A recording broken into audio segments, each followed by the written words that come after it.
एक महात्मा थे माधवेंद्रपुरी नाम के,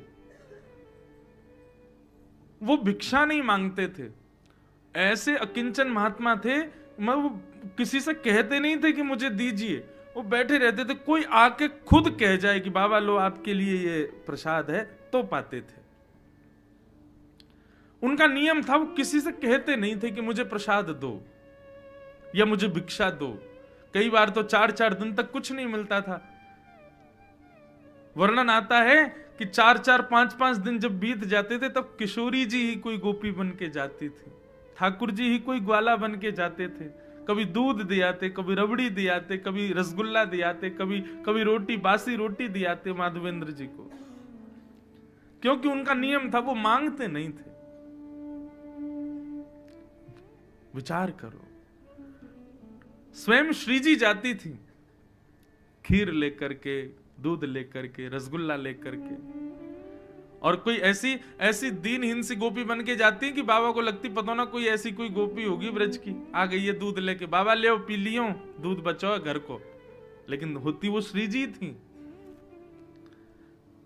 एक दिन जगन्नाथपुरी दर्शन का भाव बनाया और गोवर्धन से चलकर के माधवेंद्रपुरी दास जगन्नाथपुरी आ रहे थे।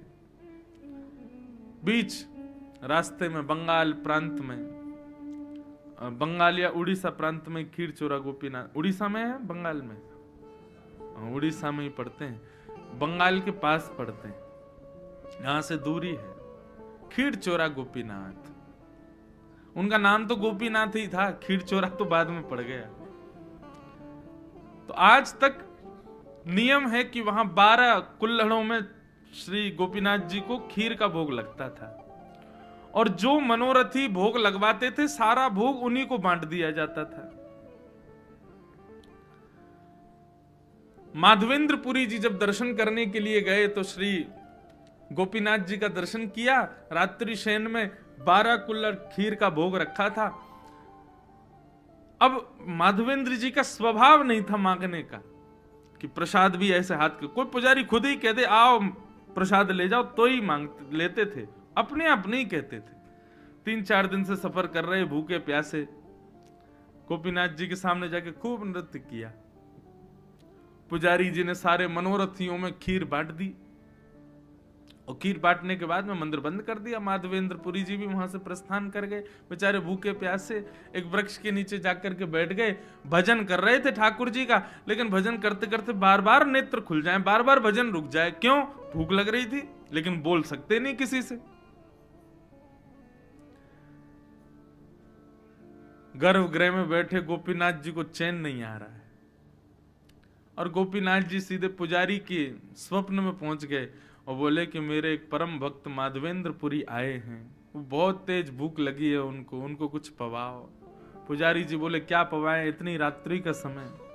बोले हमारा 12 कुल्हड़ का भोग लगता है खीर का। बोले हाँ, उसमें से एक खीर भोग बचा है, वही दिया। बोले कुछ नहीं बचा, मैंने सब बांट दिया मनोरथियों में। बोले तुमने 11 कुल्हड़ी बांटे हैं, 12वां कुल्हड़ हमने छुपा लिया था अपनी जेब में। मंदिर आओ, खोलो, हमारे विग्रह के गोजा में आकर के, गोजा बोलते हैं जेब को, बोले हमारे जेब में आकर के देखो एक कुल्हड़ रखा है छुपा हुआ है। पुजारी जी के नेत्र खुले, स्नान किया, अर्धरात्रि में ठाकुर जी का विग्रह गर्भगृह खोल करके जैसे भीतर प्रवेश किया, ठाकुर जी के गोजा में जैसे हाथ डाला, सोई कुल्हड़ में खीर रखी थी।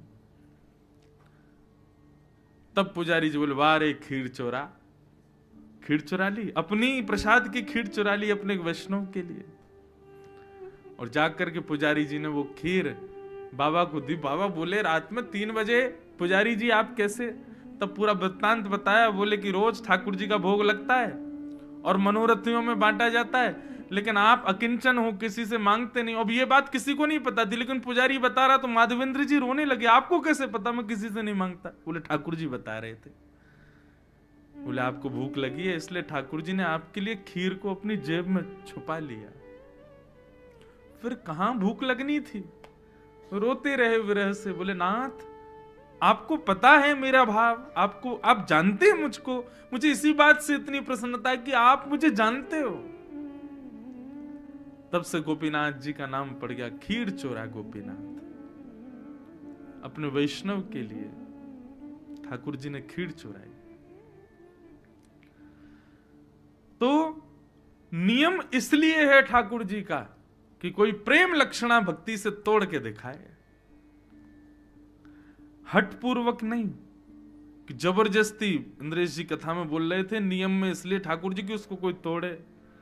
अब गर्भगृह में कोई जाने नहीं दे रहा जगन्नाथ जी के, हम कूद फांद के लड़ाई झगड़ा करके गेर के पुजारियों को घुसेंगे भीतर और सबको दिखाएंगे देखो हमने नियम तोड़ा। ऐसे नहीं, नियम तोड़ने का मतलब आप ना तोड़ो, आप प्रयास ना करो, ठाकुर जी प्रयास करें उसको तोड़ने का, उससे आगे आने का, उससे बाहर निकलने का।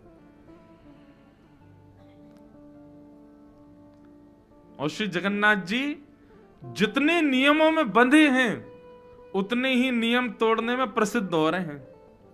इनसे ज्यादा नियम किसी ने नहीं तोड़े। सब ठाकुरों में सबसे ज्यादा नियम तोड़ने वाले, नियम में रहने वाले भी श्री जगन्नाथ जी और नियम तोड़ने वाले भी श्री जगन्नाथ जी।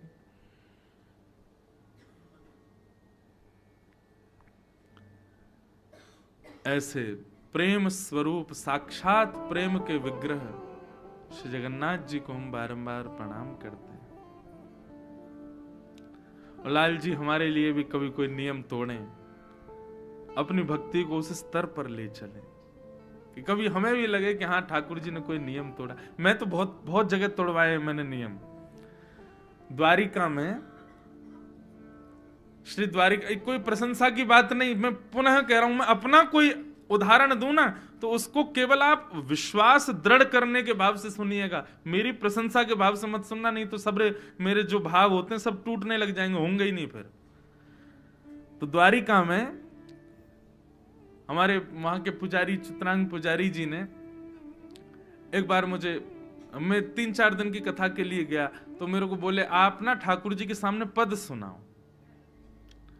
तो हम और हमारे कुछ गंधर्व जन, हम लोग श्री द्वारिकाधीश के सामने विराज गए, 2-4 माइक लग गए और खूब गाए ठाकुर जी के आगे।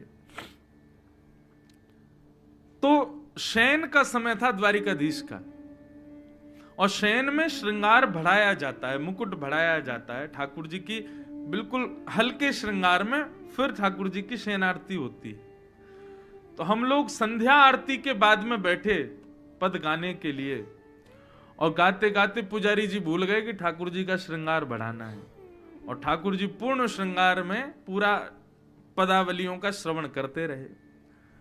और तभी किसी बुजुर्ग पुजारी ने आके बताया, बोले ठाकुर जी के शयन का समय हो गया है, शयन आरती होनी है। अब बोले कि अब शयन आरती होनी है, ठाकुर जी तो अभी तक संध्या के श्रृंगार में ही बैठे हैं, तो शयन का श्रृंगार तो अब करेंगे तो 1-1.5 घंटा एक्स्ट्रा लगेगा, 12 बज जाएंगे रात के। तो पुजारी जी मेरे पास आए, आकर के बोले भले पधारे ब्रजवासी, आज सैकड़ों वर्ष बाद द्वारिकाधीश जी की शयन आरती पूर्ण श्रृंगार में ही होगी, क्योंकि आज ठाकुर जी का श्रृंगार बढ़ाया नहीं गया, विलंब हो गया। और कितने वर्षों बाद वो बता रहे थे, कभी कभी कुछ हुआ होगा, कभी कोई तूफान आदि के समय नहीं हो पाते, नियम टूट जाते हैं, लेकिन कितने वर्ष बाद बता रहे थे, बोले आज ठाकुर जी पूर्ण श्रृंगार में शयन करेंगे। क्यों? इस प्रसन्नता में कि कोई ब्रजवासी ने आकर के नियम तोड़वाए। ठाकुर जी का आज शयन श्रृंगार बढ़ा नहीं है, तो अब श्रृंगार में ही सोएंगे ठाकुर जी। मैंने कहा श्रृंगार में सोएंगे नहीं, श्रृंगार में वृंदावन जाएंगे और कुंज में जाके गोपीन के संग रास विहार करेंगे। यही हमारे श्रृंगार आज बड़ो नहीं है ठाकुर जी को, बड़े श्रृंगार उतर जाए मतलब अब सोएंगे, लेकिन श्रृंगार में है तो इसका मतलब कहीं जाने की तैयारी में है। हमने ऐसे ऐसे पद सुना दिए, अब तो ठाकुर जी यहाँ ना रुकेंगे द्वारिका, अब जल्दी शयन आरती करो, कपाट बंद करो, ठाकुर जी वृंदावन जाएंगे आज, इसीलिए श्रृंगार में है।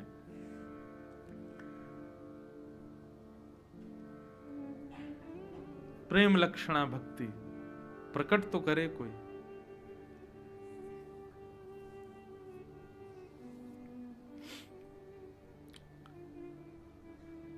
भगवान का विवाह रुक्मणी जी के साथ में सुसंपन्न हुआ। कल कथा बहुत हमने रास पंचाध्यायी के बाद में फिर जल्दी जल्दी हम करने लगे।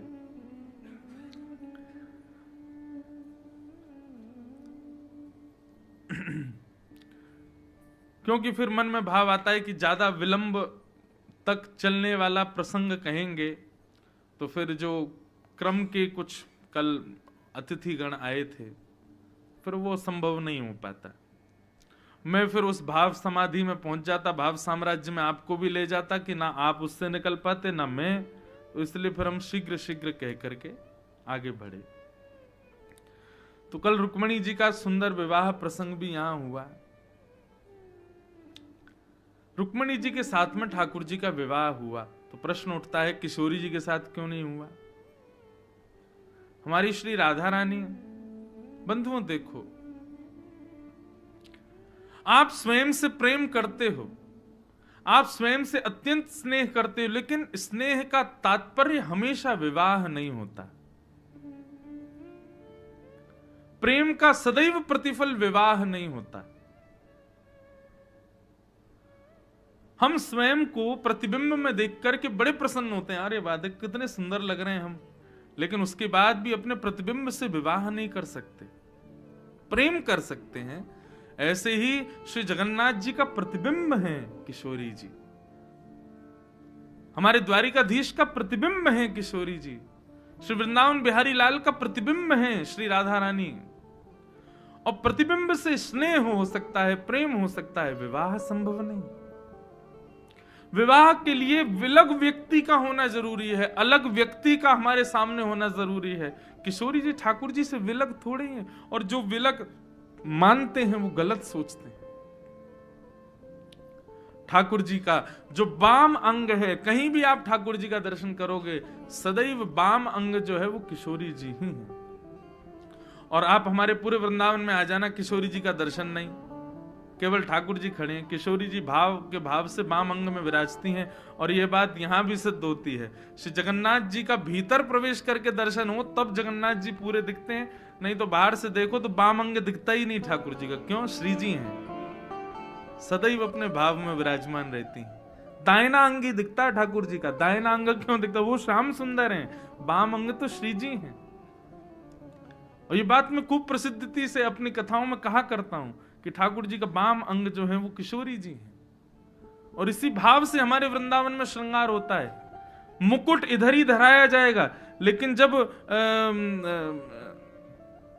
कलंगी धराई जाए या फिर चूड़ामणि धराई जाएगी तो वो इधर ही धराई जाएगी। क्यों? क्योंकि श्री जी हैं। ठाकुर जी को चोटी इधर ही धराई जाती है क्योंकि वो श्री जी हैं। और कई हमारे यहां संप्रदायों में तो मुकुट ही इधर धराया जाता है वाम अंग में। तो आप कहेंगे महाराज जी मुकुट तो ठाकुर जी पहनते हैं, तो फिर श्री जी को क्यों धराया गया? अरे भैया आज विपरीत हुआ है, आज ठाकुर जी किशोरी जी बने हैं और श्री किशोरी जी हमारी ठाकुर जी बनी है, इसलिए मुकुट इधर धराया गया। और एक जगह भाव तो ऐसा है, किशोरी जी की तरफ मुकुट इसलिए धराया जाता है क्योंकि हमारे ठाकुर जी सदा किशोरी जी के चरणों में रहते हैं। तो भैया मुकुट वो पहने जो राजा है, तो किशोरी जी राजा बनकर के मुकुट पहनती हैं, ठाकुर जी तो सदा भाव में रहते हैं। आपको केवल त्रिभंग लली कृष्ण दिख रहे हैं, आपको केवल बांके बिहारी दिख रहे हैं, आपको केवल एक स्वरूप दिख रहा है, तो आप केवल सामान्य एक दर्शनार्थी हो। लेकिन ठाकुर जी के पूरे श्रृंगार में एक अद्भुत लीला का दर्शन हो जाए कि आज माला नहीं है, गले में 2 माल पहनी है, मानो ऐसा लग रहा है कि भक्त ठाकुर जी से लिपटे हुए हैं। आज मुकुट विपरीत दिशा में है, तो मतलब आज किशोरी जी ने ठाकुर जी का वेश धारण किया है। बड़े बड़े भाव हैं ठाकुर जी के श्रृंगार के पीछे, अद्भुत भावों से ठाकुर जी श्रृंगार करते हैं अपना।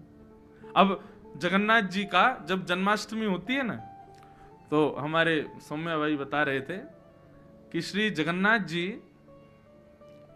स्वयं यशोदा बनते हैं जगन्नाथ जी, और ठाकुर जी के जो चल स्वरूप मदन मोहन जी भीतर गर्भगृह में विराजमान वो कृष्ण रूप हैं।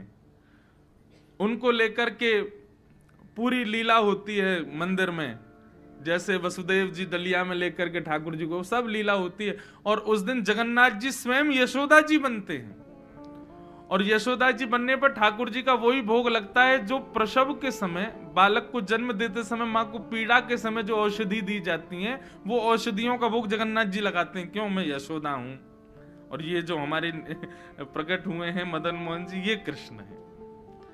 ठाकुर जी के श्रृंगार के बड़े भाव है। एक लीला चलती है ठाकुर जी के श्रृंगार में, कोई वैष्णव मिले, कोई कोई भक्त मिले तो उस लीला का वर्णन करे कि आज ठाकुर जी कैसे श्रृंगार में विराज रहे हैं।